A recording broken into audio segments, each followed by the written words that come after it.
Alright, now we finna identify who the Indians are. Okay? And like I said before, I'll say it again. They are not and never were of the lost tribes of the children of Israel. Okay? They weren't in the initial 12 tribes of Israel. Alright? And we're going to prove exactly who they are. And it will be quite surprising to some of you. Alright, and this is also going to open up the gates to a whole new level of understanding. And I pray the Most High give you all eyes to see and ears to hear. Okay? Because there's a lot of false doctrine that's been going around, that's prevalent amongst our people, and is leading people astray. Alright, you must know who you are. You must know who your enemies are. Okay? Now, and also through the spirit of the Mashiach, okay, we receive this understanding through a lot of fasting, through prayer, okay, through just waiting on Him. Okay, so let's see. Let's go into it. We had Lost Tribes and Promised Lands, page 370.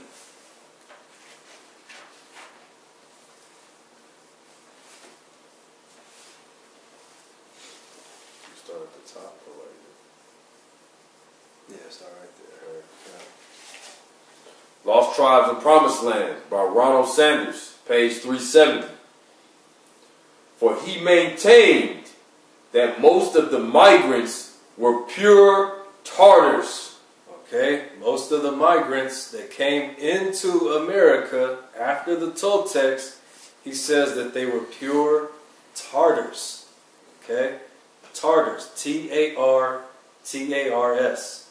Okay, and we're gonna put these Tartars in control. Okay, get you some Tartar control. All right, and it is his belief that the ancestral tradition described by the Indian guide Francisco, okay, when he says we so badly treated a holy people, the greatest in the world, he says that it's his belief that the ancestral tradition described by the Indian guide Francisco refers to an ancient persecution by the Tartars of the Jewish tribes in their midst. So this guy was convinced that these Indians were pure Tartars. And that war that he spoke of referred to an ancient persecution by the Tartars, by the Indians of a Jewish tribe or an Israelite tribe in their midst. Okay, this guy understood what was being told to him. Alright, let's backtrack just a little bit, go page 369.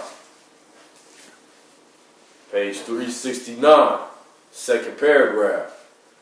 Manasseh begins the later with a discussion. Manasseh begins the later with a discussion of the various current theories on go ahead.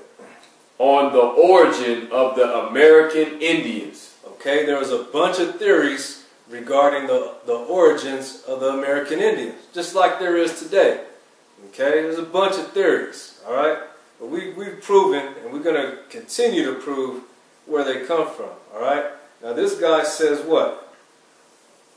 Manasseh begins the latter with a discussion of the various current theories on the origin of the American Indians, and rejects all of them but the one maintaining that they had come from Tartary. That they had come from Tartary.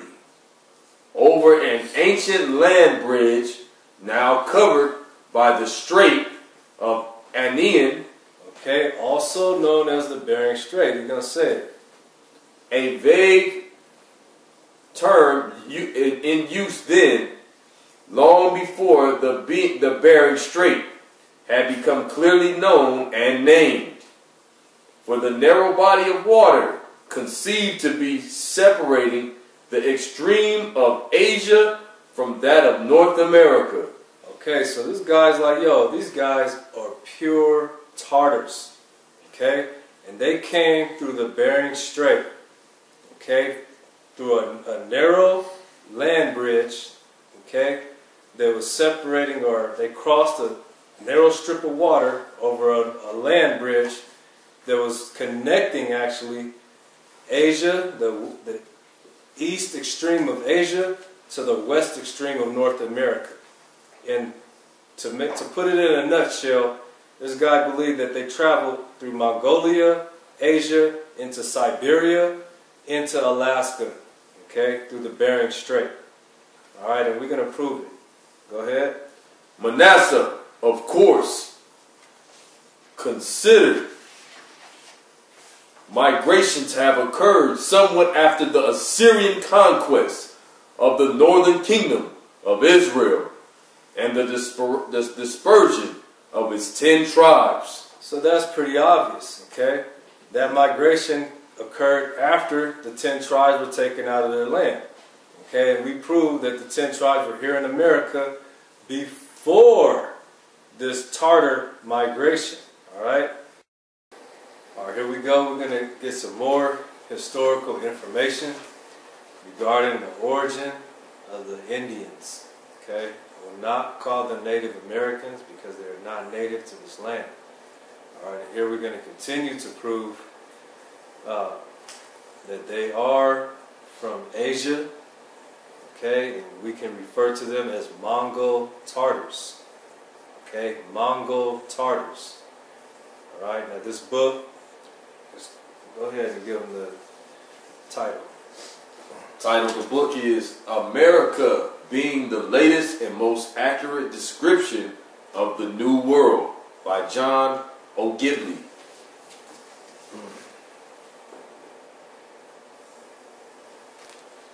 Alright, we're going to be starting off on page 31. Towards the bottom of page 31 of this book. You want this one? Yeah. Okay. Right. Here too may be added what the Mexicans say of themselves. Okay, now this is testimonies from the Mexicans about themselves. Alright, now we already established the fact that the Olmecan, Toltecan, Natchez, and the Black Caribs, the Caribbeans, the Antilles, are the original inhabitants of America. And that the Mexicans didn't arrive until the 11 and 1200s. Now listen to what the Mexicans say of themselves. Go ahead. Who acknowledge that traveling from the north, They traveled from the north. they did not find an uninhabited country before them. They did not find an uninhabited country before them, meaning that the place was already inhabited. Okay, there were already people here when the Mexicans showed up. But were forced to make their way by a long and bloody war with the Chichimequian. The Chichimequians. Chichimequian. Okay, the same people who mixed with the Toltecs. Okay, go ahead. A savage people that knew neither laws or religion. Alright, the ones that didn't make it all the way down there into the Toltecan region, okay, and assimilate with them, were still dispersed along the coast of California, Oregon, Washington, all the way up by Siberia. Okay, now we're going to go to page 39.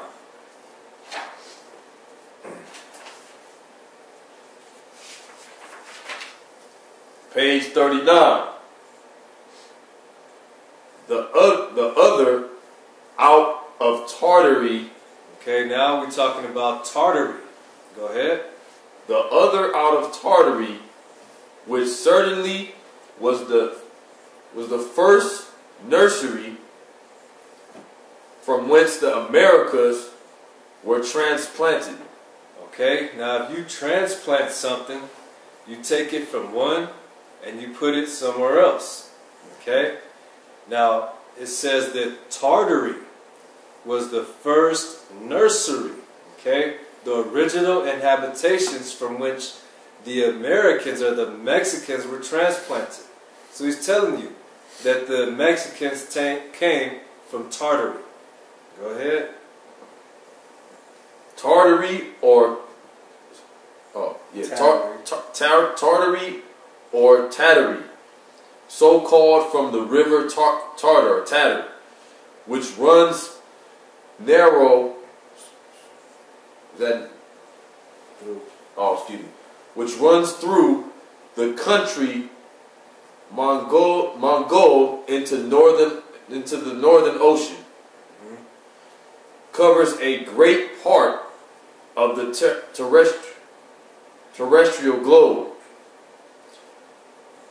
The lesser Tartary makes out a considerable part of Europe. The greater is Asia. Okay, so he's saying lesser Tartary makes up a considerable part of Europe. The great Tartary makes up the rest of Asia. Okay, these people come from Asia all the way to West Europe. Okay, the land of Gog and Magog. All right. And lastly, Old Tartary, according to Andreas Casarensis, the habitation of Gog and Magog. Okay, now this land was identified as the habitation of Gog and Magog. Okay, this is the land of Japheth. All right, and we're going to show through the scriptures that that's where these people come from. All right, the Tartars, okay, were Japhetic, okay, which means that the Indians, the Mexicans, derived their origin from a Japhetic race. Okay, everybody wants to talk about Shem and his inhabitants. Everybody wants to talk about Ham and his inhabitants. Where's Japheth? Okay, we're going to go into some scriptures to prove, okay, where Japheth is. All right. Now we must inquire from what Tartars the Americans are extracted. Okay, so he knew that the Indians came from Tartary. The question was, which part? Okay, let's go to page 40.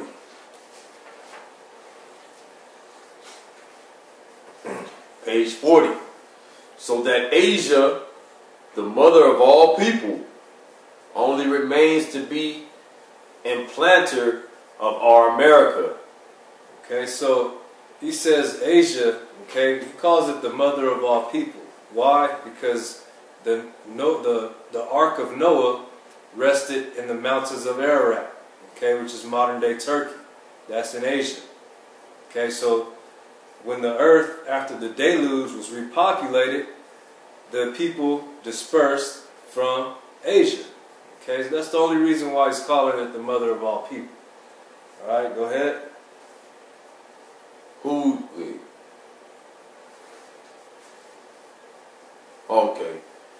Whose western coast, opposite to Asia, is more inhabited than to the east, where it respects Europe. Okay, now referring to the west coast of America, okay, is more inhabited by it was more inhabited by the Indians, okay, as the east coast was, and that's indicative of their migration pattern, showing that they came somewhere from the west coast. All right. Now, if you know anything about geography, or if you can just look up and Google a map, you see that the Bering Strait nearly touches, or excuse me, the extreme east of Asia nearly touches Alaska. Okay, and it's the Bering Strait that separates the two. All right. Now, this guy's saying that we know through history, through biblical history, okay, that Noah's Ark landed on the mountains of Ararat. All right, and that all the people of the earth came from Noah's three sons, Shem, Ham, and Japheth. All right, and the land of Siberia, the northern parts, Russia, Asia, Europe, was all the land of Japheth. Okay, and that's where these people come from. Go ahead. Moreover, Armenia, out of which by Noah's progeny, the whole earth was repeopled. Borders on Scythia, now called Tartary. And so Scythia, or the Scythians, okay, are also called Tartars. Go ahead. Now called Tartary. And Tartary faces America. Okay, and Tartary faces America. Why? Because Asia almost borders America. Separated only by the Straits of Anian, or the Bering Strait. Asia had no territory anywhere which may more easily with numerous colonies supply America than this part of Tartary. Okay, that means that Tartary, okay, the land of the Tartars, has the most access to the land of America. Okay, and it's the only place in Asia where you can take a numerous amount of colonies and transplant them into America. All right, go ahead. The great number of the Tartars, or Scythians, may appear by the several people spread far and near over Tartary. Plenty reckons some of them. Okay, now we're not going to go into each of the names of these people, okay, because they're really not significant in this point of the study. All right, but read that first part again. The great number of the Tartars, or Scythians, the great number of the Tartars, or Scythians, okay, may appear by the several people. Okay, they have different branches. Okay, this was a vast, large family. Okay, and they went by different names. That's all that's saying. Spread far and near over Tartary. Okay, what number? Let me start in yellow. It would be worth our time to compare the likeness between the Scythians or Scythians and Northern Americans. Okay, so he says it's worth your time, okay, to compare the likeness of the Scythians and the Northern Americans, okay, because you're going to find that evidence proves that they're the same people, all right? He's saying you're not going to be wasting your time if you do that. Both of them are differenced with special marks of a more than ordinary and natural distance between the eye, which much alters the whole air of the face, and the plumpness and swelling of their cheeks submits above the cheekbone. Most of these are of a middle stature, having downy hair upon their chin. Okay, so he's giving you a physical description of it. All right, think of an Eskimo. Okay, they have a flat face, their eyes are kind of spread far apart, big, high, swelling cheekbones. Okay, downy hairs upon the chin. Okay, very little beard hairs, and he's going to explain why. Like the callow feathers of an unfledged bird. The beard hairs look like a baby bird's feathers. Okay.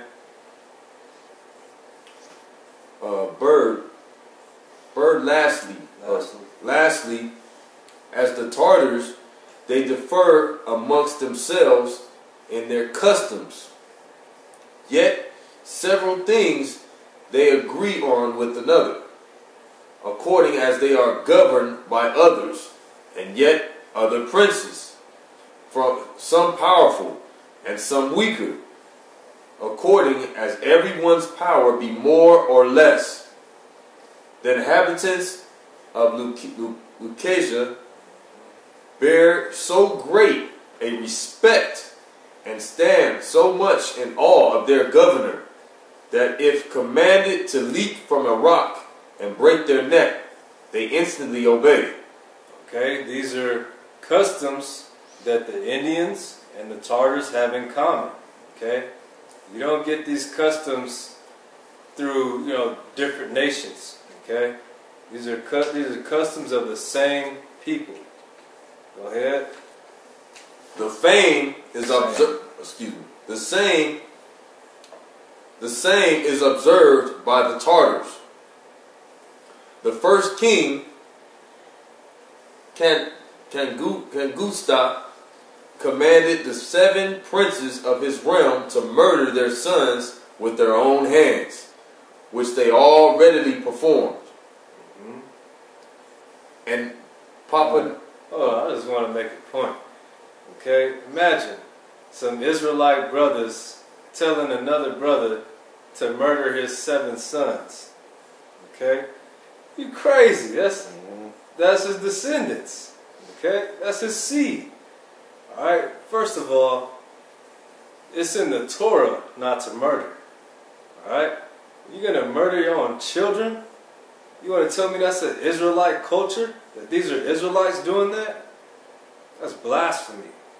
Alright, let's continue. In Popena, they live to this day like some Tartars, without laws or lawgivers, who change their places by turns. From the great increase of the Tartars, the Americans no ways differ. Okay, so the American Indians, okay, they differ in no ways from the Tartars in these respects. They're the same. Bartholomew's de las Cajas write to Charles the First that the Spaniards in few years only on the islands Cuba, Hispaniola, Naco, Honduras, and Venezuela, and New Spain. Okay, now, this right here is not referring to Indians. Okay? We already identified who was dwelling on those islands. It was the black Caribs who were of Negro descent. Okay? Listen to the number of the people that they murdered when they came over here.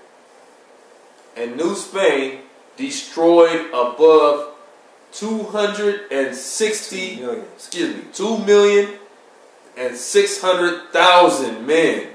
2,600,000 men on those islands alone. Besides the slaughter that was made in Peru, Brazil. In Peru, who was dwelling in Peru?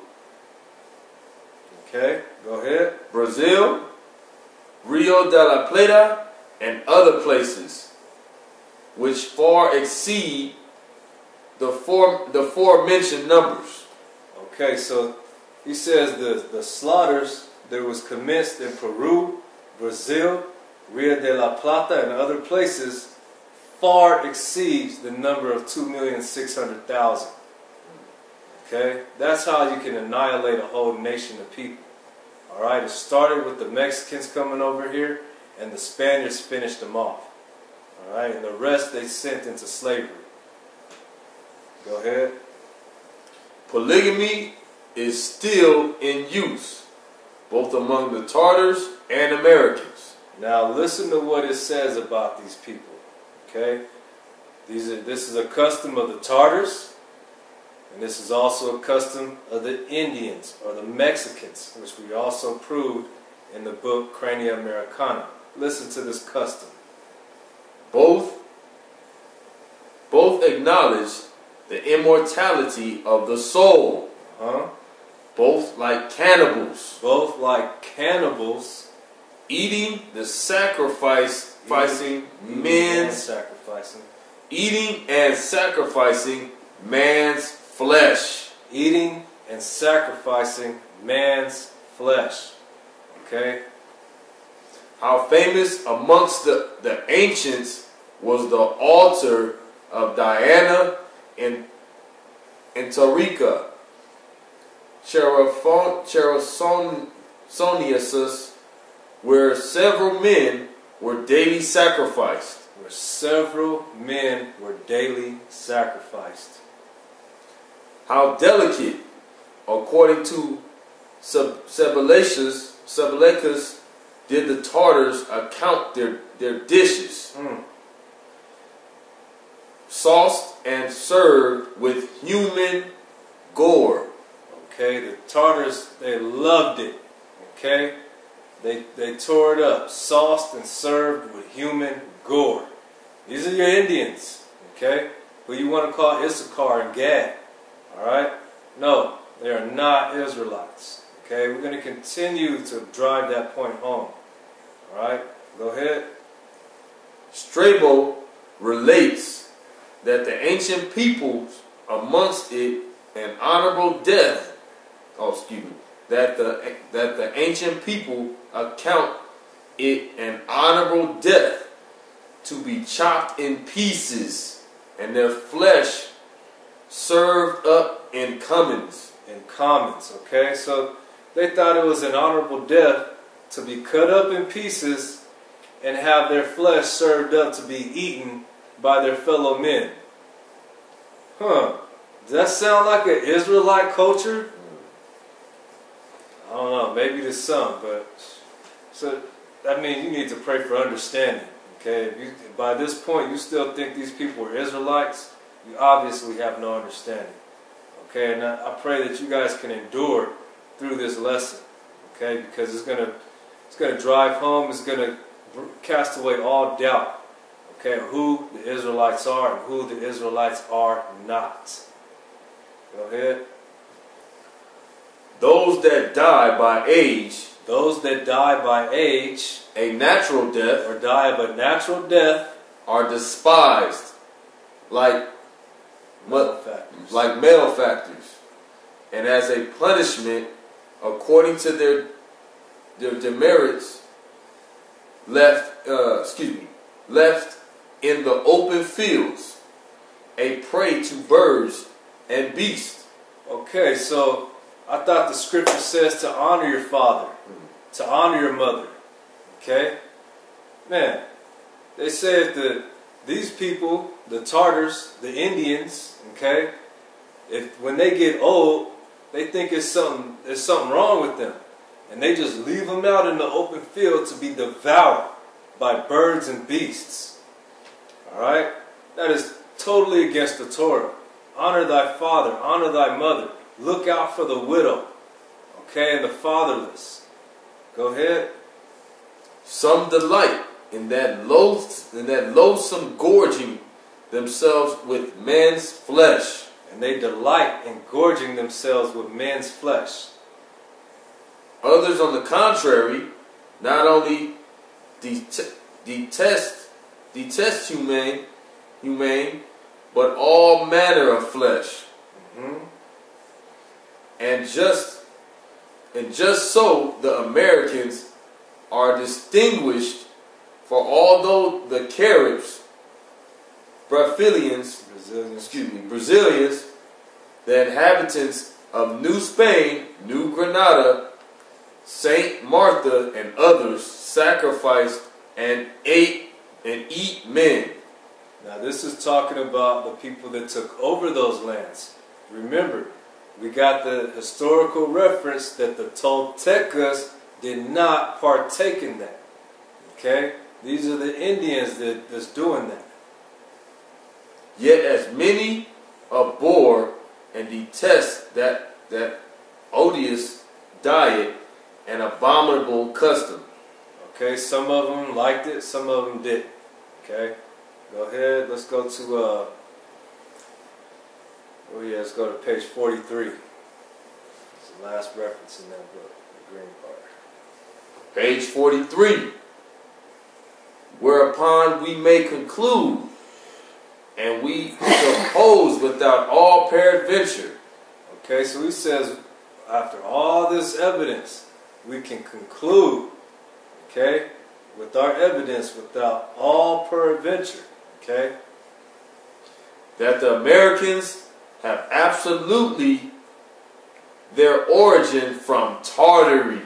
That the Indians have absolutely their origin in Tartary.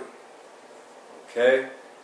Now, we're going to define the term Scythian. Okay? Alright, we're about to go into the Unger's Bible Dictionary. We're going to break down the definition of Scythian. Okay? And show where they came from.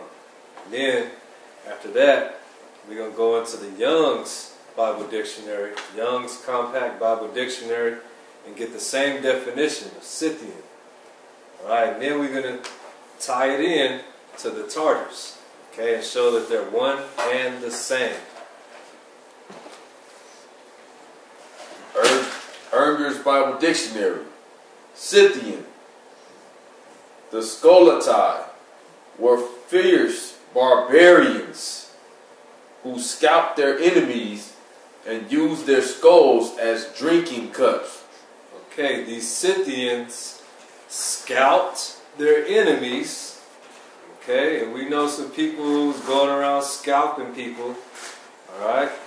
These Scythians scalped their enemies, and what they would do is after they would scalp them, they would cut the skull, take the cap of the skull, and use it to drink wine from. Go ahead. And offered human sacrifices.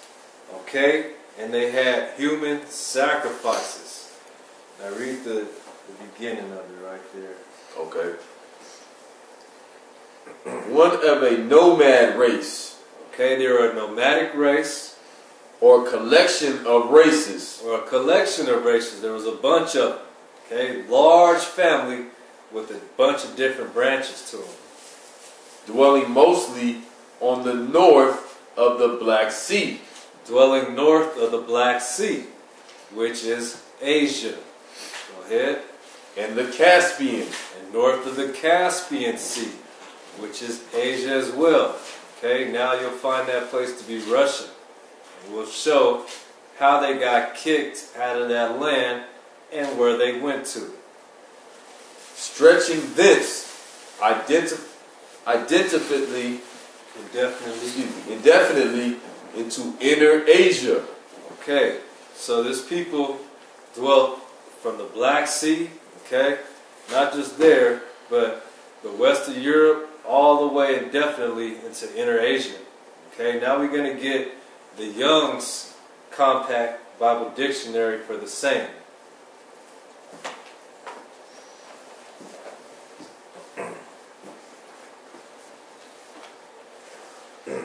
The Young's Compact Bible Dictionary. Horse riding fighters. Okay, these people were horse riding fighters who scalped their enemies. Nomads. Nomads. Who came into the world of the Fertile Crescent in the late 8th century. From Siberia. From West Siberia. Okay, these Scythians were horse-fighting nomads, okay, who liked to scalp their enemies. They came into the Fertile Crescent in the 8th century from West Siberia. That was their original seats. Okay, now let's get the Crania Americana. Okay, Crania Americana, page 38.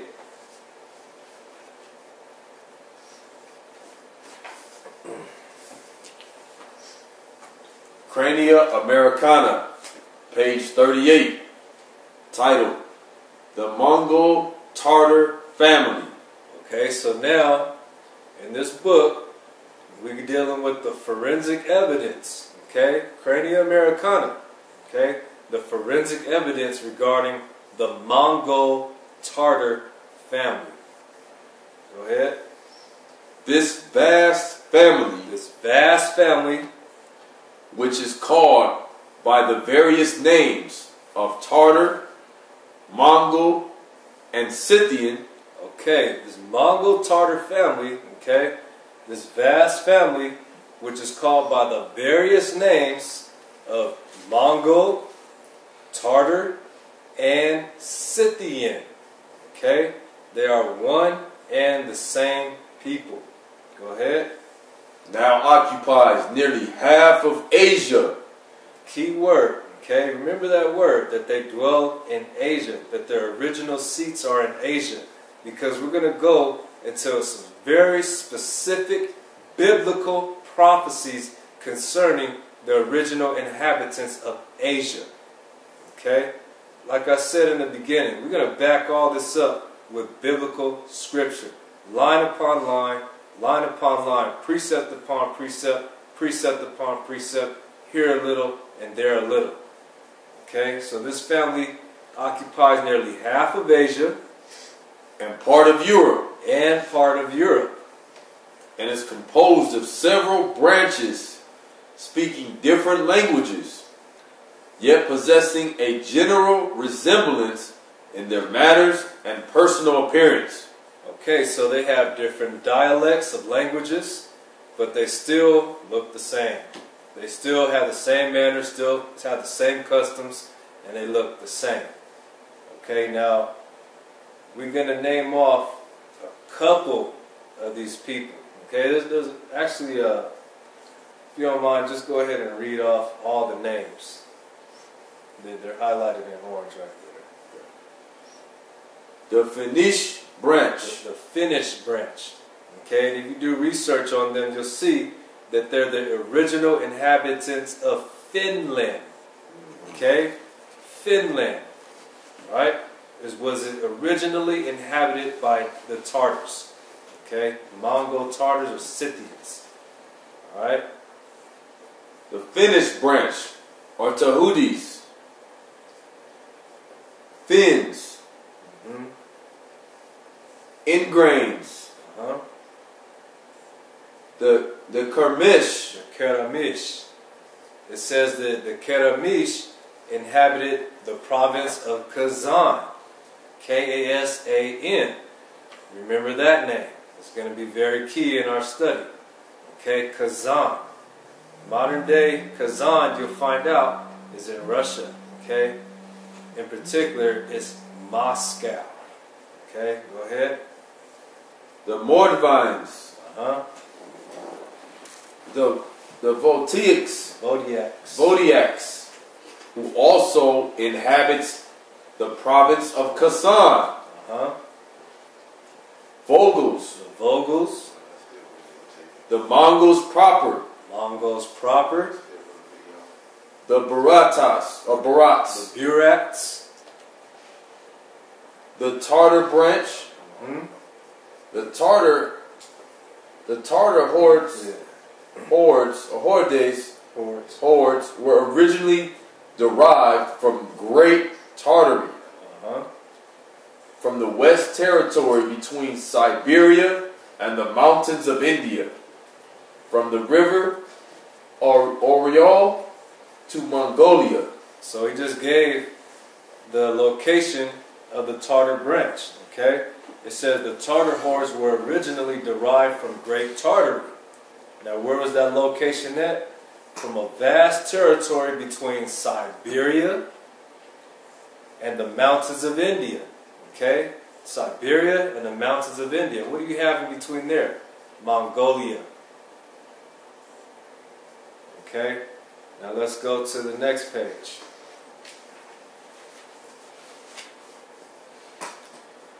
The Tartars of Kasan and Orenburg. Yakuts. The Yakuts. Okay? Remember that name. Alright? Because we're going to see, I have a book called Native American Testimony. And it has a map in the beginning of the book which shows the Yakuts in California. Okay? This Tartar family, this Mongol Tartar Scythian family, which had its original seat in Asia, we find them also in California as well. Okay? Go ahead. The Yakuts have been placed by some writers as a horde of the polar race. Okay, some historians, some writers place them as a horde of the polar race. Okay, part of the race of the Eskimos. Go ahead. To the north and east, the Mongol Tartars gradually mingled with the tribes of the polar race. We may here add a few words respecting the Huns. Respecting the Huns. Okay, Attila the Hun. Okay. These people were genuine Mongol Tartars. Attila the Hun and his people were genuine Mongol Tartars. Okay, in the land of Japheth. Go ahead. Whose original seats were west and north of China. Whose original seats, these were genuine Mongol Tartars, whose original seats were west and north of China. Okay, that is Siberia. Let's go to page 42. Page 42.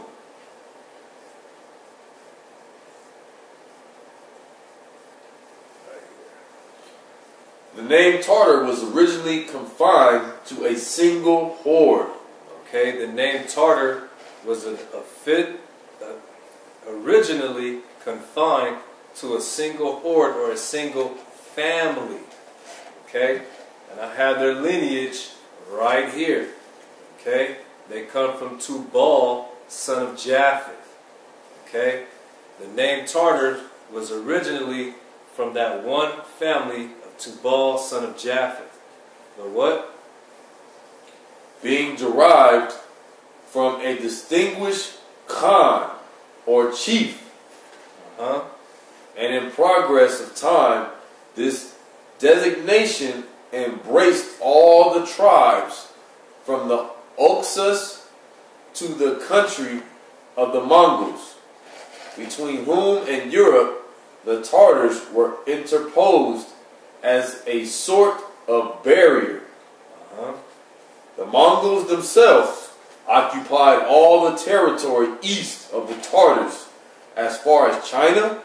Okay, so the Mongols occupied the territory as far east as China, and the Tartars were back towards west, okay, towards Europe. And to the north of that kingdom. Genghis Khan. Genghis Khan. So, now we have a very famous person in history, okay, who we can link some very credible history to, okay? Genghis Khan. Genghis Khan, though a Mongol, Genghis Khan was a Mongol, began his career at the head, began his career at the head of a Tartar horde. Okay, Genghis Khan began his career at the head of a Tartar horde.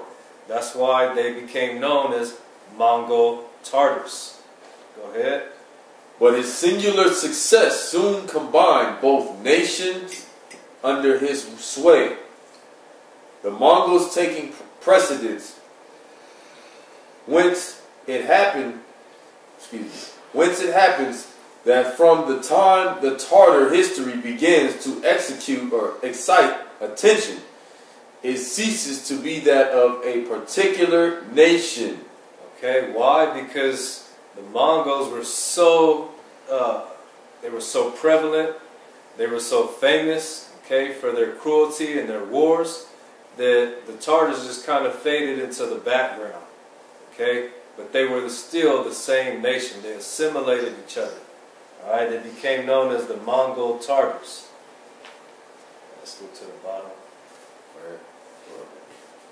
Okay. The rapidity of the conquest of the Mongol Tartars and the cruelty and rapine, their spoiling, that marked their course are without a parallel in history. So their conquest, okay, their cruelty, the way that they spoil people's goods, okay? It's without a parallel in history. No other nation did what the Mongol Tartars did. Go ahead. For at the death of Genghis Khan, nearly all Asia, excepting China, except for China, and the Indo-Chinese nations, united in vassalage to form that mighty dominion since called the Mongol Empire. Okay, all Asia was controlled by the Mongol Tartars except for China. Okay, the Chinese built the Great Wall of China just to keep the Mongol Tartars out of China. Okay, and that was the only way they stopped them. Okay, was by building the Great Wall of China. Otherwise, they would have been overran too.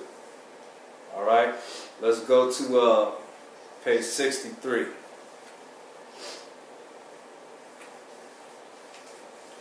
Page 63, the American family.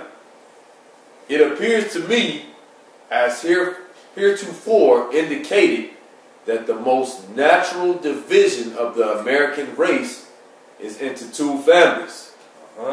One of which, the Toltecan family, bears evidence of centuries of demi-civilization.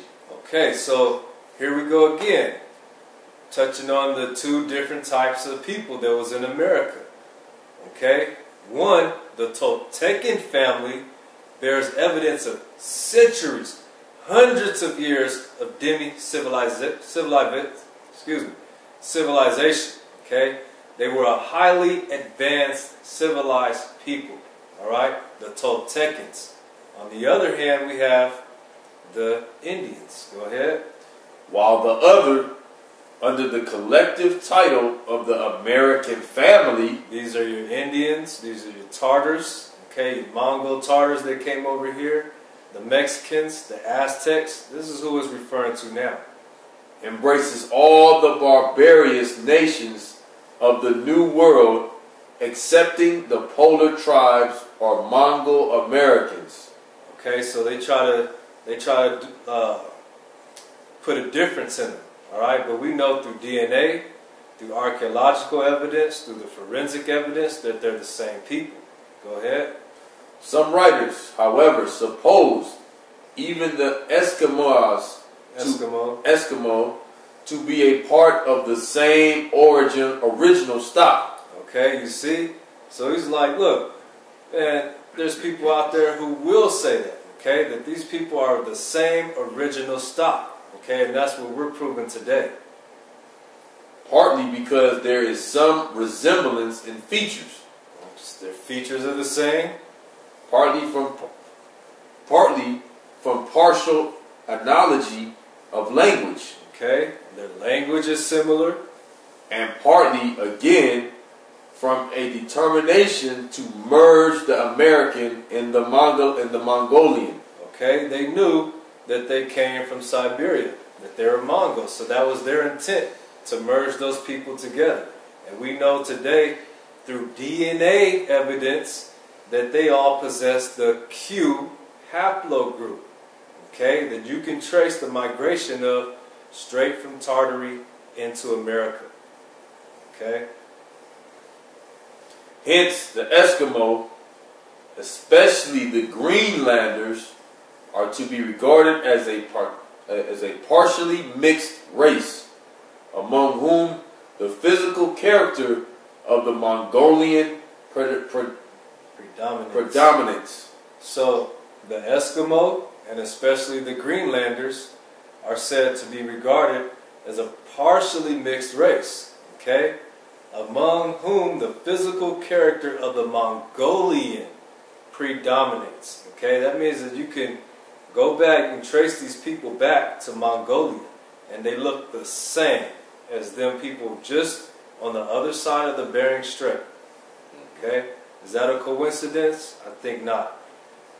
All right, let's go to page 41 real quick.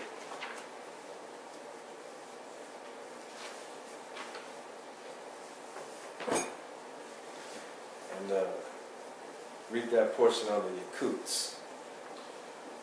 Page 41. The Yakuts, persecuted by the Barats, fled to the north from the Sayan Mountains and now dwell on the shores of the Lena.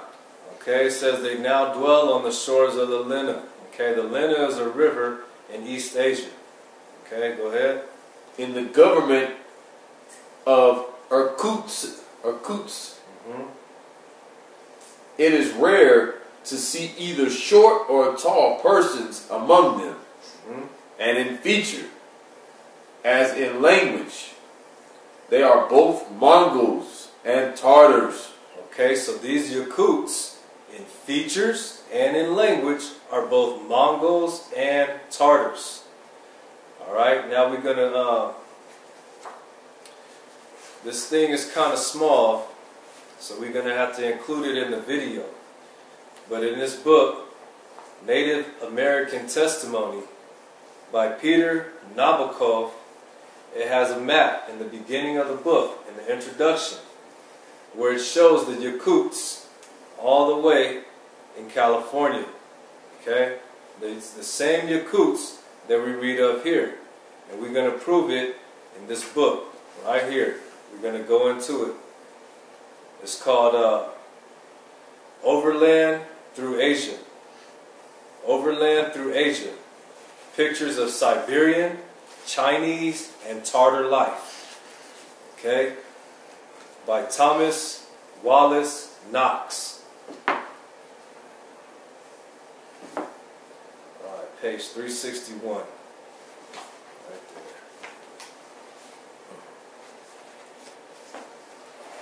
there. Okay, this is Overland Through Asia.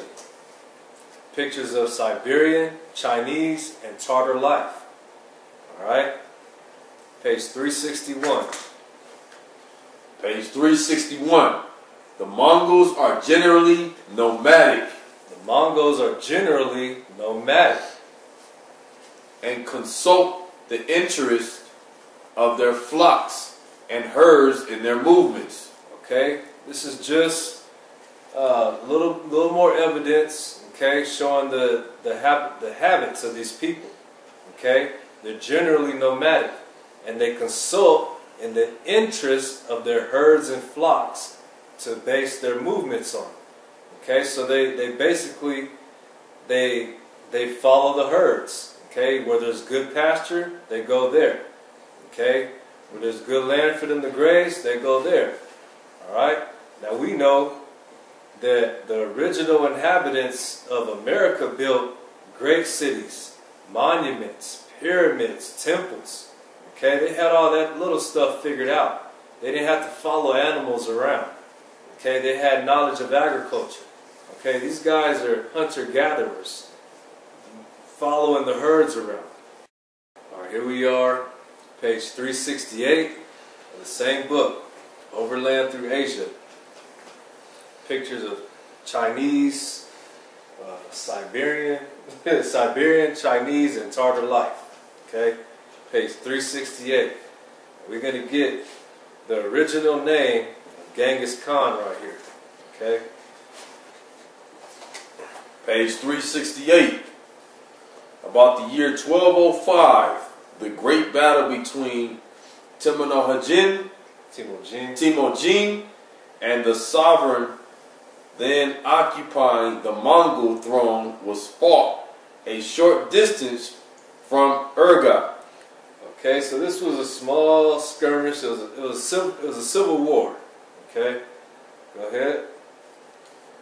The victory was decisive for the former. The victory was decisive for the former, for Temujin. Okay, he won hands down. Go ahead. Who thus became Genghis Khan. Who thus became Genghis Khan. Genghis Khan commenced. Oh, okay. And commits that career of conquest which made his name famous. Okay, so in the year 1205, okay, Genghis Khan popped up on the scene and commenced that career of conquest which made him so famous. Alright, let's go to page 549. Alright, at this time, in the 1200s, was when Genghis Khan started to sweep across Asia. Okay, pushing some of the inhabitants of Asia further east through Siberia.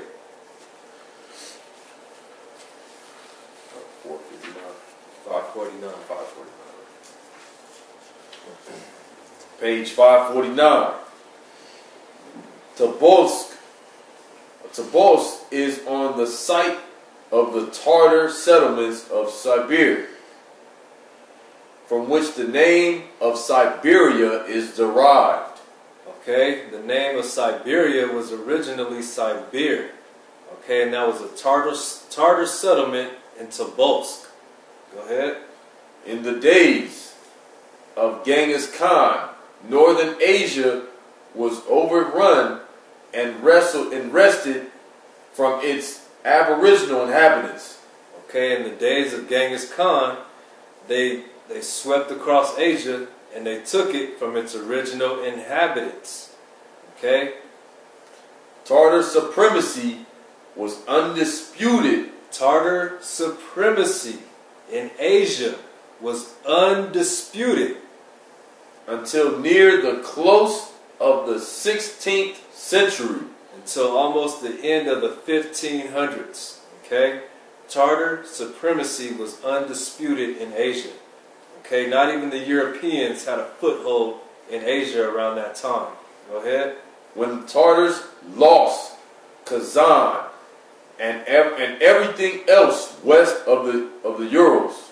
Okay, at that time, at the end of the 15th century, okay, or the 16th century, the end of the 1500s, the Tartars lost Kazan and everything west of the Urals. We're going to find that Kazan was Moscow. Okay, Moscow was not originally inhabited by the Russians of today. Okay, they are conquerors who started calling themselves after these names.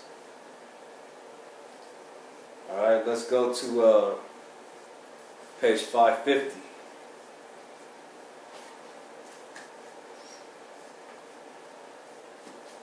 Yeah. Page 550. Read it from the top. Okay. Page 550. Crossing the Urals, Yermak subjugated the country west of the Irtish and founded a fortress on the site of Siberia. He overpowered all the Tartars in his vicinity. Okay, so this is around the time the Tartars start to really fall. Alright, let's get down. 10 years later, the Tartars united and attempted to expel the Russians. 10 years later, the Tartars united, okay, and attempted to expel the Russians. They surrounded Tomsk and besieged it for a long time. The later held out with great bravery. The Russians held out, okay? They were besieged, but they held out with great bravery. And at length gained a decisive victory. And they won a decisive victory. From that time, the Tartars made no serious and organized resistance. And from that point on, the Tartars could not mess with them. Okay, they made no serious and organized resistance. Subsequent expeditions for Siberian conquest generally originated at Tomsk. Cossacks pushed to the north, south, and east. Okay, so the Cossacks, they pushed to the north, to the south, and to the east. Why only those three directions? Because they had already conquered the west. Okay, and we have the records of them initially going into Rome. Okay, in the book of Jasher, it tells you that Japheth, okay, grandson of Esau, went into Rome and started taking over and conquering those lands. All right, the original inhabitants of Rome were the Romenes, okay, who were sons of Japheth. Okay, these were Tartars. Go ahead. Cossacks pushed to the north, south, and east, forming settlements in the valley of the Yenisei, and among the Yakuts of the Lena. Okay, so these Cossacks, they were pushing north, south, and east. Okay, it says that they were forming settlements in the valley of the Yenisei, which is East Asia, and among the Yakuts of Lena, okay, the Lena River, which is East Asia. So you have these Russians coming in and pushing, making conquests from West Europe into Asia, pushing east. What are the inhabitants of Asia going to do? They're either going to die or they're going to relocate. Okay? And we already established that the Great Wall of China was built to keep them out. Okay? The Russians were pushing south, north, and east. So where could they go but east? They couldn't go south because that would lead them into India. Okay? North would lead them into the ocean. Okay? East would lead them straight into the Bering Strait, into America. Alright? Let's go to page 580.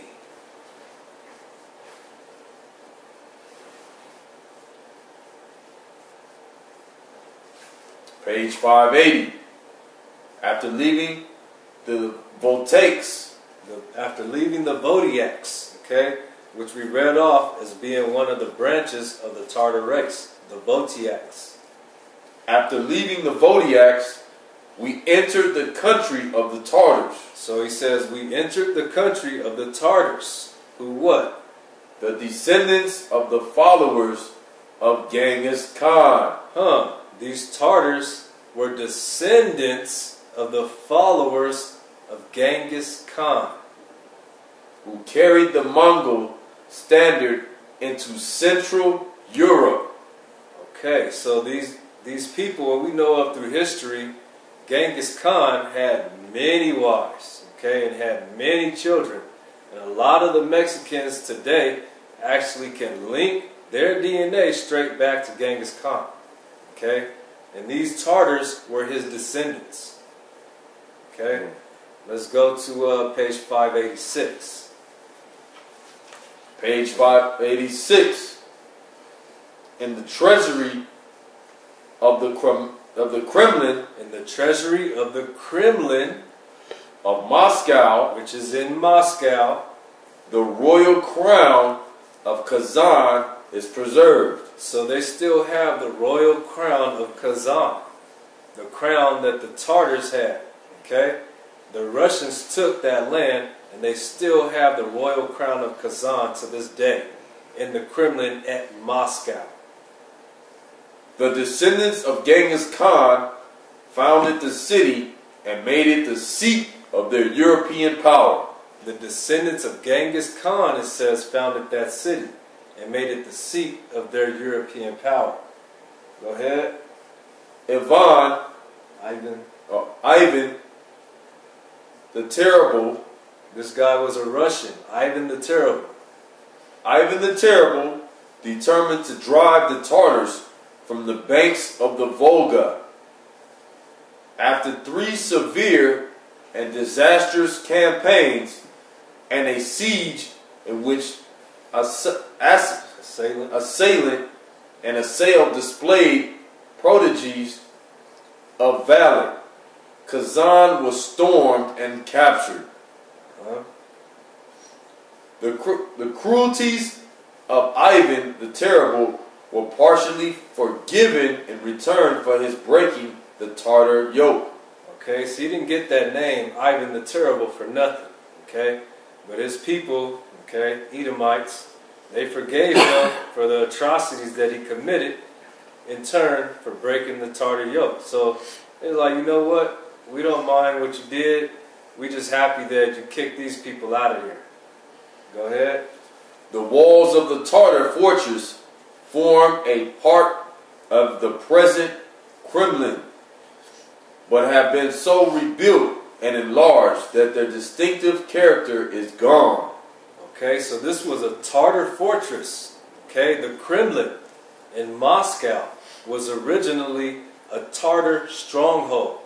Okay, so you want to trace back the original inhabitants of Russia and the land of Japheth, it's the Indians. Okay, they are the Tartars.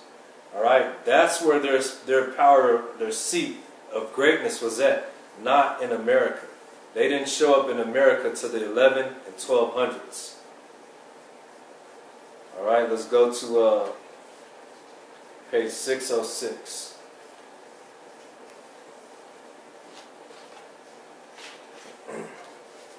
Page 606. The crowns of the kingdoms of Kazan and Astrakhan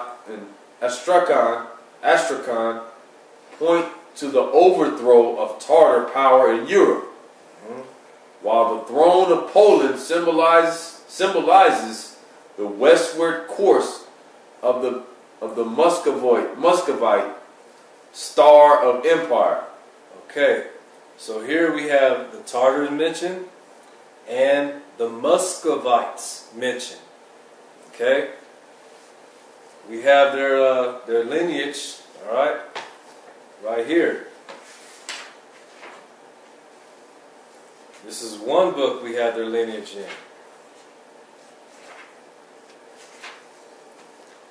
Okay, this is the Unger's Bible Dictionary, page 271.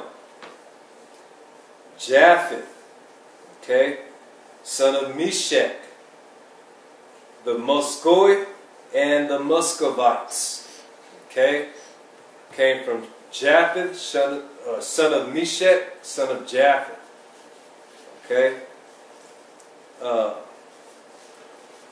Here is Tubal, son of Japheth. He produced the Tiberini and the Tartars, okay, sons of Japheth. Okay, here we go right here. Magog, who comes from Magog, the Scythians. Okay, these are all sons of Japheth. Alright, but we're going to get a more in-depth lineage right here in this book as well. Go ahead. There are flags born or captured in Russia's victories, from the storming of Kazan and the defense of Albazin down to the suppression of Polish revolt. Mute and dumb witnesses of the misfortunes of the Grand Army are the long rows of cannon that lie near the Kremlin places, or the Kremlin place. 365 French guns tell of Napoleon's disastrous march to Moscow. Okay, even Napoleon got beat by them. Okay, go ahead. The holiest part of holy Moscow is within the Kremlin. Okay, and that's where they hold dear to. Okay, but that was originally a Tartar stronghold, the Kremlin in Moscow. Okay, specifically inhabited by the Muscovites of Muscovy, who were the children of Moski, of the lineage of Meshach, son of Japheth. Alright, now we're going to get their lineage, okay, from father to son. Alright, this book is called Short Sketch, Historical and Traditional, of the Musulman races found in Sindh, Baluchistan, and Afghanistan. Their genealogical subdivision and sects, together with an ethnological and ethnographical account. But in short words, this guy's like, look, I'm going to tell you where these guys are from, where they lived. I'm going to tell you a little bit about them, okay? With their lineage intact from father to son in here. Alright? All praise to the Most High. We have the lineage of Genghis Khan, okay? Father to son, all the way till it reaches Alaska. All right? And there's a name of a city in Alaska named after one of the great chiefs. Okay? The city in Alaska is called Ketchikan. K-H-E-T-C-H-I-K-A-N. Okay? You can look it up for yourself. It's very easily found. Okay? And it was named after one of these great chiefs, or after one of the chiefs who was a direct descendant of Genghis Khan. Alright? Go ahead and read that.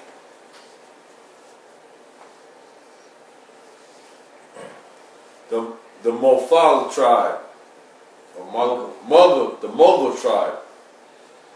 The term Mongol, or properly called Mughal, means proud and cruel. Okay, the term Mughal or Mongol, okay, means proud and cruel.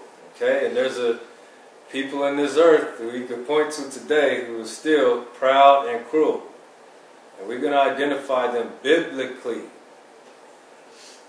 And was first applied to the family of Genghis Khan of Buvazan, whose excesses of cruelty became renowned in the world. There are very few Mongol tribes in Sind, and their commonly known septs are given below.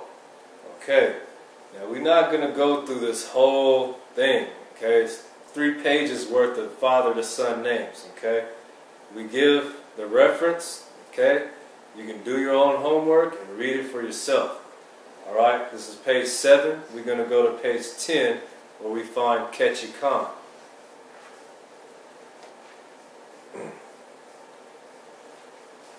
Alright, the lineage is intact from Genghis Khan all the way to Ketchikan.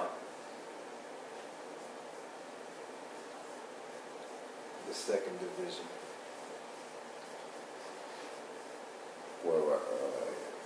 Oh, okay. The second division of the Buktai tribe, or Buktai tribe, is called Buktai Shambani, and their chief is Ketchikan. Okay, like I said, you get the book or Google it. Okay, you can find it on Google Books. Alright, and go through the whole thing yourself. But this is the lineage from Genghis Khan all the way to Alaska. Okay, to this chief who they named the city in Alaska after Ketchikan. Okay, so there you have it. We have historical information. We have the forensic information. We have archaeological information. And we have their father to son genealogy, if it wasn't enough. Okay? Now we're going to go into the Bible, which is the best part of it all. Alright? And I pray that you all had the endurance to sit through this lesson. Okay? It's very informative and it's very precise. Okay? And this information is readily found as well.